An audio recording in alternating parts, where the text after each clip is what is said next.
Hello, my name is Robin Scales. I'm at Cropwell Bishop Creamery, and we're here to look at the do's and don'ts of cheese etiquette. So one of the biggest faux pas one can make when cutting a Stilton is to nose the cheese. This is nosing. This is criminal in the Stilton world. What you should do is cut a full length of the cheese like this, rather than taking the nose, which is effectively the softest and nicest part of the cheese, and leaving your neighbour a rather disappointing cutting opportunity. Here we have really the Rolls Royce of Stiltons. You got half the Cropwell Bishop Stilton. It looks magnificent.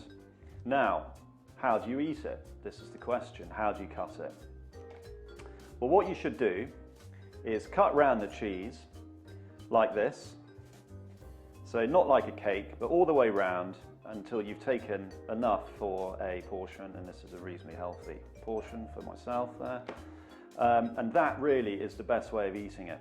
There is another way of eating it, and that is to use a spoon, which is spooning out from the centre. Again, that's a perfectly acceptable way of eating a Stilton. And essentially, you would spoon it all out until you're just left with the crust of the cheese. And you could, if you're very adventurous in the cooking department, use that as a base for a cheese souffle, for example. Once you've cut the Stilton, how do you then eat it? Well, you can use a knife and fork. Use with a biscuit with some chutney is fantastic. It's great dipped in honey with crusty bread. Wine-wise, any full-bodied red, a claret goes particularly well with Stilton. Port is probably the most famous.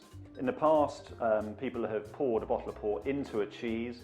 I don't really advise that. What I would do is drink the port and eat the Stilton separately.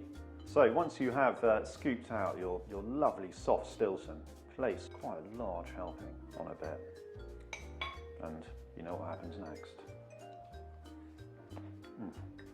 Now that's first class.